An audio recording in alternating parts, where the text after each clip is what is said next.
You open your story with this extraordinary image of Tony Blair and Jared Kushner walking into the West Wing, trying to convince Donald Trump that a peace plan for Gaza was possible. Can you start by painting that scene for us? What did you hear about how they were trying to persuade him? Who was in that room and what were they trying to achieve? So this is late August.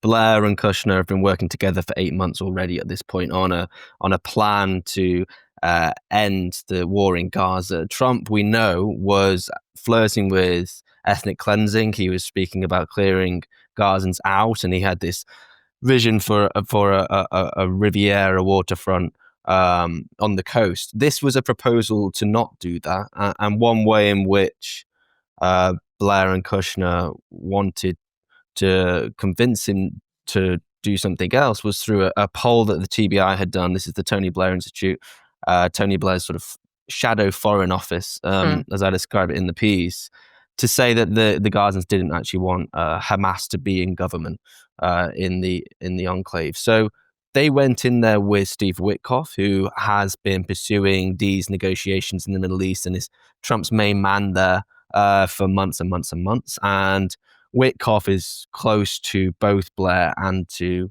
Kushner. So this was an hour-long meeting. It was reported at the time, but I don't think we fully appreciated that this was going to be a turning point in achieving the eventual ceasefire that came a month or so later. Yeah, and you describe Trump as ruling like an emperor in the piece, and the cover of the issue is very evocative of that image, with world leaders courting his favour to win his patronage. It's such a vivid phrase. What do you mean by it? Why did you come to this conclusion that he rules like an emperor? And how is this different from the kind of America First approach that we usually associate with his politics? Yeah, it's interesting. I mean, if you mention America First or if you call Trump an isolationist to people in Washington, they sort of cringe a bit and they go, well, not really an isolationist. It's America First, which doesn't mean you're isolated from the world as such. It means that you put American interests above those of other countries. So what Trump has essentially done is he's governing, or he's using US power to create a governance structure which is based on his own whims. It's not based on some rules-based liberal international order. It's just based on who he likes. And it's quite clear, I think, to me, that was crucial in reframing the relationship between Netanyahu and the White House. It required Trump to have this arrogance and this sense of his own power to actually slap Netanyahu down and tell him to come to a deal eventually. There was lots of things that led up to that, and we discussed a bit of this on Monday. But this the way in which Trump envisions his own power is very imperial. It's also quite ancient. You know, it constantly. I've tried to bring this out in a few pieces over the past year or so, but he does strike me as a pre-modern figure so often. And the reason I sort of mention this in the piece is that the Israelis were holding him up as Cyrus the Great, the first great Persian king who freed the Jews from Babylon. That was their comparison that they were making. And then another reason is the press conference we saw in Sharm el-Sheikh, whereby Trump is stood on the podium and leaders come up and they essentially pay homage to him as they thank him for the deal. Trump's delighted, obviously. I think he seems to think it was one of the best days of his administration. So the imagery, the way in which Trump sees power, the way in which he sees himself using American power in quite a personal way, I think is quite imperial. Yes, and it also is a symptom, I think, of how diplomacy itself has changed. You talk about privatized diplomacy in the piece, and with figures like Blair and Kushner and Jonathan Powell as well, doing what once was the job of, a government's foreign office. When do you think this shift happened, or has it been caused by Trump, or is the way that Trump practices his power a symptom of this shift? Right. I mean, the broader dichotomy here is between the individuals who don't have formal roles. Kushner is not a part of the administration. He's Trump's son-in-law. Tony Blair is a private citizen now. He's a former prime minister. He is not part of the government. He runs what we call a think tank, but isn't really a think tank. And Trump is much more willing to rely on these types of individuals than he is to rely on the State Department, on the experts. I think this is partly explained by the collapse of the liberal rules-based order, which has been going on for a very long time. That was these rules, these institutions, in other words, were the conduits for the way in which diplomacy and decisions were supposed to be made. Now it's billionaires and the sort of the way in which people are conducting that diplomacy is much more in your face, and it's much more personal. Importantly, Kushner is someone that it's been reported in the past. He just WhatsApps MBS. I mean, even Macron has been accused of doing this. Kushner will take his own plane to the region. He won't rely on the State Department. So what you're doing there is stripping out all of these layers of protocol, all of these, there's not like they're calling some big summit that they take 6 months to plan, and then we get some vague communique over which everyone's fought to get a different verb in there. It's much more Trump will go, okay, I'm going to go to Sharm el-Sheikh tomorrow, and everyone will turn up because they know that Trump operates in a way that you have to get his ear at the end of the press conference, or you have to know his family, or be close to his sons, or maybe a few billion to Kushner's private equity fund will help. So that's the way in which it's operating now, which is a big change. But this, I think, we have to recognize that this is the culmination of the broader deterioration of the international system. And Trump, because of his spectacle, his brash approach to politics, he just unveils the reality of power in the world now.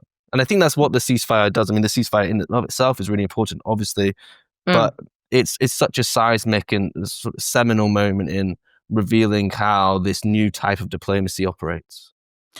Yes, and it's interesting because the figures that you identify in your piece who understands that that's how things are operating now in the UK are Jonathan Powell and Tony Blair. Jonathan Powell, obviously former chief of staff to Tony Blair. Someone describes him as an Elizabethan privateer to you. What did you learn about the way that he operates, and by contrast, the way the Foreign Office perhaps has played second fiddle in the UK's role in this?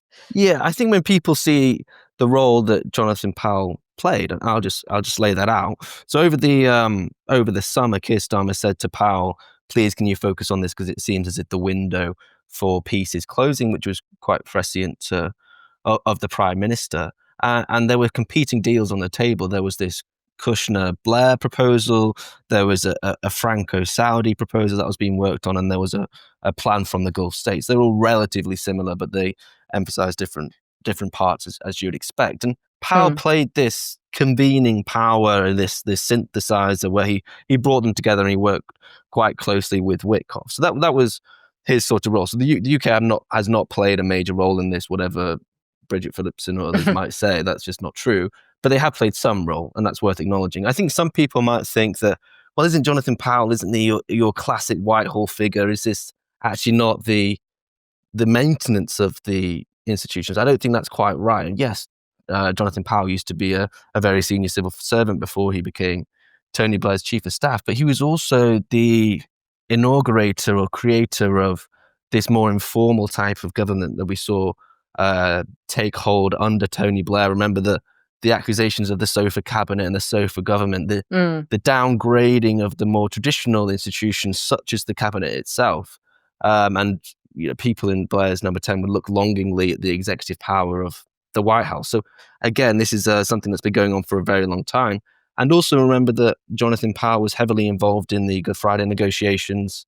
Yeah. So he's very familiar with conflict resolution. But my broader point here is that it's not the institution. It's not the institution that Jonathan Powell is now part of that gives him the power. It's the fact that he's actually quite well respected within the MAGA movement and within Washington, because he's not seen as this staid-old sort of institutional figure, nor is he seen as a quite snooty and condescending progressive. He's seen as a pragmatist. He's seen as someone that they can trust. I remember this was months ago, some party in Washington saying that it seemed to them that Jonathan Powell was now running British foreign policy. That was just their impression. And this was way before any of this happened. A similar figure is Varun Chandra in number 10. It wasn't Jonathan Reynolds who was negotiating the US-UK trade deal. Maybe on paper it was, maybe it was Rachel Reeves. In reality, it was Varun Chandra. I mean, he was the person who was constantly over in Washington, and he was the person that the White House trusted. So it's these figures rather than the institutions themselves that are playing such an important role now. Let's talk a bit about Blair. It's quite interesting because we've talked about the contradictions between the other two men who feature heavily in your piece. You know, Donald Trump, sort of emperor behind all of these maneuverings, but also proponent of America First politics. Yeah. Jonathan Powell, man of the civil service, but also someone who operates outside of these institutions in a way independently. Tony Blair, you know, the herald of globalization, but somehow someone who's able to work with the world's most powerful populist. Right. You know, this is always sort of a bit of a cliche. You know, Tony Blair's not actually a Blairite. You know, he's not a centrist dad on a podcast. He's someone who's seen Donald Trump and thought, you know, I know how to do business with him. Can you explain a bit about how he's built these relationships with Kushner, with the MAGA movement? Well, he has more influence than any foreign secretary that came after his time in office, I think. The TBI has been very important in that.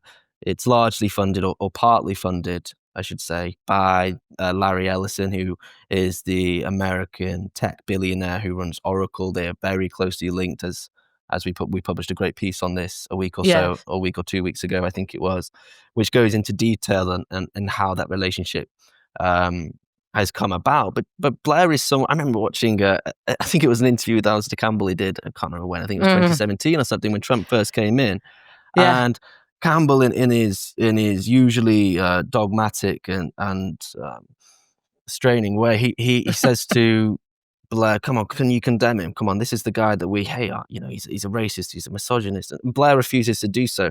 He understands that even at that point, years ago, that if you badmouth or you say things negative about Trump in public, you won't be able to get as close as you could if you didn't do that. If you stayed calm and focused on building that personal relationship. I mean, I think there's something else there as well. Blair's always had this sort of messianic sense that he is the one that can build a new age or a new era. I mean, the irony naturally, I was speaking to some diplomats from the region a few weeks ago when it was first announced that Blair would be on this board of peace, this proposed technocratic government of Gaza that's not yet been instituted, but that is the plan. And obviously, the first thing that they say is Iraq. I mean, the credibility that he has in the region isn't exactly famous. Well, it's definitely famous, but it's not exactly good. Infamous, maybe. Maybe infamous, yeah, in the traditional sense of the term. But I mean, more broadly, just I think there's something else here that we should also look at is that, as you say, Anoosh, it seems like a contradiction that someone who said you can stop globalization is now so close to someone. The president has done most to stop and break up globalization. There is some contradiction there, but what we have to remember that Blair is obsessed with power. He understands where it lies, and he will find out where it is. But also, I think there's a broader framework here, and is that neoliberalism and the globalized system that Blair was so keen on is not actually that far removed from the current one we're seeing right now. I mean, yes, the rules made it more acceptable. It sanitized what was going on, but really, it's the protection of capital, of big companies to operate around the world. Or now we're seeing oligarchs being so wealthy that they have their own foreign policy. So I think we should see, in many ways, the sort of neoliberal, globalized world that Blair was so keen on as the precursor to the one that we currently live in. The Trumpian age that you describe. Yeah. Yeah, and actually you speak to Steve Bannon, who tells you everything about this deal is about money.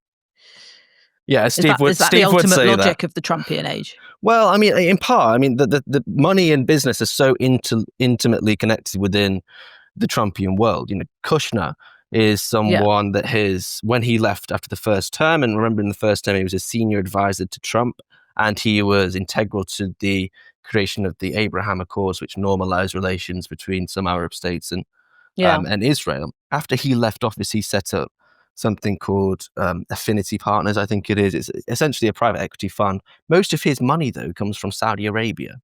So there's no way in which he sees a contradiction between having a company that takes a lot of money from people in the region and practicing politics in the region. It's the same with Trump. I mean, we've seen that throughout the past 8 months or so. He is absolutely keen to meld the sort of private world of finance, or his private corporate or financial affairs, with the public realm. It's the melding of the two. So they're very happy to do so. I mean, it's interesting as well when you read the peace plan, the 20-point plan that finally came out. It's quite clear that the ideas they're putting forward is to try and make Gaza into the next Dubai or the next Abu Dhabi or the next Doha, because they see that as the way in which the Middle East has been a success. I mean, the Gulf states themselves have been focused for years and years and years on trying to diversify away from oil and gas. That has been integral to the way in which they have structured their long-term priorities. So I don't think it's a surprise that they also want stabilizations to enable them to have this healthy investment environment, enable Qatar to host the World Cup, or for Saudi Arabia to build its new cities. They can't have something as destabilizing as a regional war in Gaza or Lebanon or Syria or Iran, because they want to propagate this plan for investment and this plan for modernization of the Gulf states. So it's all quite connected, and I don't think it's that far removed from the world we inhabited when Tony Blair was Prime Minister. Yeah. And it's interesting because during this conversation and in reading your piece, there's not a lot of mention of Keir Starmer or the actual FCDO, FCDO's role in this. Yeah. One of your sources who you speak to says Britain is exquisitely irrelevant, which is quite a devastating put down. What idea did you get of the UK's role? Sort of the official UK, not Tony Blair's shadow Foreign Office's role in the deal. Yeah, exquisitely irrelevant, and also quite happy with that role. I think, well, the UK, I mean, we keep hearing from Keir Starmer, and this has been something I've been trying to bang the drum for since coming out here, that the UK is, well, first of all, extremely close to America, and second of all, more powerful than we actually are. I think what we should recognize, and it's important to recognize, is that isn't necessarily true, and thinking it is can actually lead to poor policy making, and that's why it's important to be honest about it. Keir Starmer was not mentioned at all, really. He's rarely mentioned in Washington, to those I speak to anyway. And the Foreign Office, I think, has been relegated by the influence of someone like Tony Blair. I mean, maybe that's a little bit too strong, because Lammy did spend a lot of time trying to reinvigorate our relationships, or Britain's relationships, with the Gulf states when he was Foreign Secretary, and perhaps some of that helped the culmination of the deal. But in general, it's not the Foreign Office, it's not Keir Starmer, it's those that are able to operate and to slide through the world that Trump's now created. And you heard that Tony Blair had told the Tony Blair Institute, we can either be commentators or we can be actors, and I think we should be actors. Right. It's that famous Roosevelt quote, isn't it, about not being spectators but being in the arena. That's clearly Tony Blair's entire raison d'etre. Stop complaining, crack on, actually try and change the world, and also, more importantly, don't be too prim and proper about or sort of scared about doing something that you think might be bad or might look bad. It's more important to be in the room. I mean, that's always been Tony Blair's mantra, and it also speaks to the way in which the TBI is seeing their purpose in the world. Yeah, so I think that sums up perhaps the difference between Tony Blair's approach and the approach of the Foreign Office, or more broadly, these traditional diplomatic institutions that we've been talking about.